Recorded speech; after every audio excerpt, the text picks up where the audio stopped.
Hi అండి, అందరికీ నమస్కారం. మేము ఇవాళ రొయ్యలు బీరకాయ టమాటా కర్రీ వండుతున్నామండి. ఆయిల్ వేసుకోవాలి. ముందుగా ఉల్లిపాయలు పచ్చిమిర్చి అండి. ఉల్లిపాయలు వేగిపోయావు కదండి. అల్లము తెల్లుల్లి పేస్ట్ ఇది మంచిగా వేపుకోవాలండి.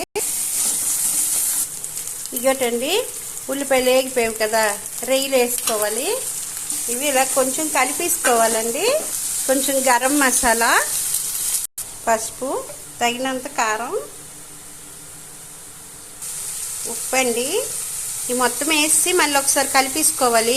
మా వదిన రొయ్యలు బీరకాయ వండుతుంది, అమృతమేనండి. చూడండి బాగా ఇవి ఇలా మగ్గిపోయావు కదండి. బీరకాయలు వేసుకోవాలి.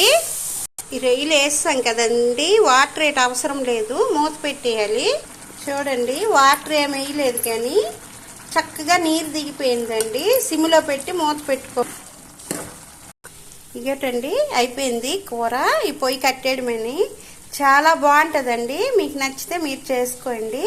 ఓకేనండి, ఒక లైక్ ఇచ్చేయండి. Bye bye.